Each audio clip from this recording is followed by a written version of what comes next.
நீங்கள் உங்கள்கிட்ட இருக்க பணத்தை வேஸ்ட் பண்ண முடியும். வேஸ்டிங் மணினா என்ன? உங்கள்கிட்ட பணம் இருக்குது, நீங்கள் அதை செலவு பண்ணுறீங்க. ஆனால் அப்படி செலவு பண்ணுறதுலேருந்து உங்களுக்கு எந்த ஒரு அவுட்கமுமே கிடைக்கல. ஸோ அதில் எந்த ஒரு ரிசல்ட்டுமே இல்லை. அதுதான் பணத்தை வேஸ்ட் பண்ணுறது. பணத்தை வேஸ்ட் பண்ணுறது அப்படிங்கிறது கையில் இருக்கிற பணத்தை சும்மா அப்படி தூக்கி தூர போடுறதுக்கு சமானம். ஸோ எப்படிலாம் நம்மளுடைய லைஃப்பில் நம்ம பணத்தை வேஸ்ட் பண்ண முடியும்? ஒரு சில எக்ஸாம்பிள் சொல்கிறேன். முதலாவது சூதாட்டம்.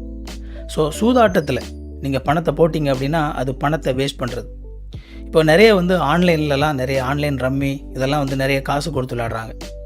ஆனால் என்ன பிரச்சனை அப்படின்னா, இந்த சூதாட்டம் பொதுவாக நடத்துவாங்க இல்லையா, அதில் ஆங்கிலத்தில் ஒரு பழமொழி ஒன்று சொல்லுவாங்க, த ஹவுஸ் ஆல்வேஸ் வின்ஸ். இந்த ஹவுஸ் அப்படிங்கிறது என்ன அப்படின்னா, அந்த சூதாட்டத்தை நடத்துகிறவங்க. இந்த சூதாட்டம் அப்படிங்கிற விஷயத்தை நீங்கள் எடுத்துக்கிட்டிங்க அப்படின்னா, எப்பொழுதுமே அந்த சூதாட்டத்தை நடத்துகிறவங்க தான் எப்போவுமே ஜெயிக்கிறாங்க. அவங்களுக்கு தான் அதிகமான லாபமே தவிர ஒருபோதும் அதை விளையாடுறவங்களுக்கு லாபமே கிடையாது. ஏன்னா விளையாடுற எல்லாரையுமே அவங்க ஜெயிக்க விட்டாங்க அப்படின்னா, அல்லது விளையாடுற எல்லாருமே ஜெயிச்சாங்க அப்படின்னா, அதை நடத்துகிறவங்களுக்கு நஷ்டம் தான் ஆகும். அவங்க கையிலேருந்து காசு கொடுக்கணும்.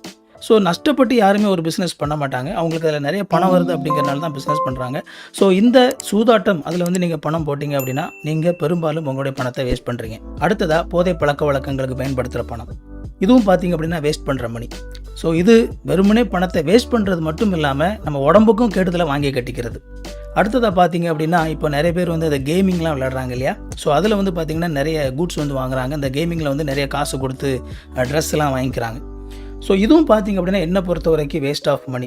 ஏன்னா நிறைய கேமிங்கில் இந்த மாதிரி ட்ரெஸ்ஸுனாலலாம் எந்த விதமான ஒரு எக்ஸ்ட்ரா ஃபீச்சரும் கிடைக்காது. ஜஸ்ட் ஒரு ட்ரெஸ்ஸுக்காக அந்த மாதிரிலாம் வாங்கி வச்சுருப்பாங்க. ஒருவேளை நீங்கள் ஒரு கேமிங் சேனல் நடத்திட்டுருக்கீங்க, அதால் நீங்கள் சம்பாதிச்சிட்ருக்கீங்க அப்படின்னா அது ஒரு பெரிய பிரச்சனை இல்லை. ஆனால் சாதாரணமாக விளையாடுறவங்க சும்மானாலும் கேமில் அவங்க காசு கொடுத்து வாங்கிட்டு இருக்காங்க அப்படின்னா ஒன்ஸ் அகேன் இதுவும் வேஸ்டிங் மணி. 100% எந்த மணியுமே வேஸ்ட் பண்ணாமல் அந்த உலகத்தில் நம்ம வாழ்ந்துடலாமா அப்படின்னு சொல்லி பார்த்திங்க அப்படின்னா கண்டிப்பாக முடியாது. பட் நம்ம செய்ய வேண்டியது என்ன அப்படின்னா, நம்ம எந்தெந்த விதத்தில் பணத்தை வேஸ்ட் பண்ணுறோம் அப்படிங்கிறத கவனமாக கவனித்து அதை முடிஞ்ச அளவுக்கு நம்ம குறைக்கிறதுக்கு முயற்சி பண்ணணும்.